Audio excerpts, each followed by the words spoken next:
प्रभादेवीचे माजी नगरसेवक समाधान सरवणकर आणि स्थानिकांमध्ये वाद झाल्याची माहिती समोर येते।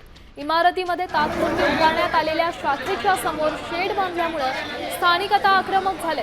स्थानिकांचं म्हणणं आहे की आपत्कालीन परिस्थितीत शेड अडथळा होती आणि शिंदेंच्या सेनेनं माजी नगरसेवक सरवणकर यांनी तात्पुरत्या कार्यालयासाठी ही शेड उभारण्याचा प्रयत्न केला असला तरी स्थानिकांचा विरोध आहे।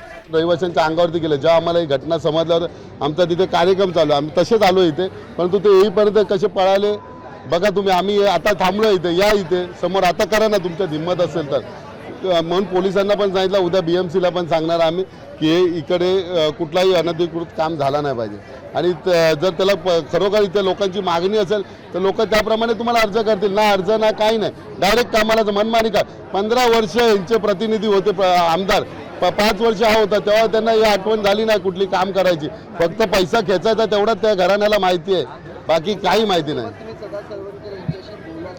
ना त्यांच्याशी बोलण्याचा माझा आमचा संबंध काय, त्यांचा आता ते पडलेले आमदार आहेत, त्यामुळे त्यांच्याशी काय बोलायचं। हे दोघंही बाद आमदार आणि नगरसेवक आहेत ना, त्यांच्याशी बोलण्यात काय नाही। आता नगरसेवकाची इलेक्शनची वाटच बघतो, ह्याला सुद्धा घरी बसवायचं आता आम्हाला। हा राजकारणात हा अण्णावच आम्हाला गायब करायचं। आपण जर पाहिलं तर ही त्यांची शाखा असं बोलली जाते, ही पण अनधिकृत आहे, झोपडं अनधिकृत नाव आहे। घुसवलेलं आहे। जसं त्यांनी त्यांच्या नातेवाईकांची नावं घुसवली ना, तसे घुसवलेलं आहे। मला वाटतं ही शेड बांधून नंतर परत इथे झोपडा करणे त्यांचा मानस असेल, कारण त्यांना झोपडे वाढवण्याचे खूप अनुभव आहे।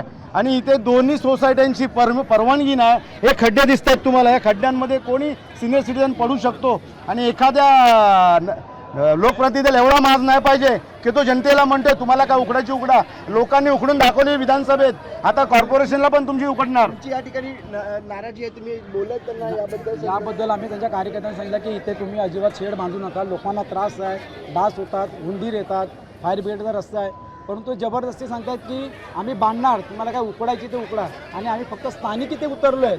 हे जे आमचे आमदार आहेत हे स्वतःहून आलेले आहेत,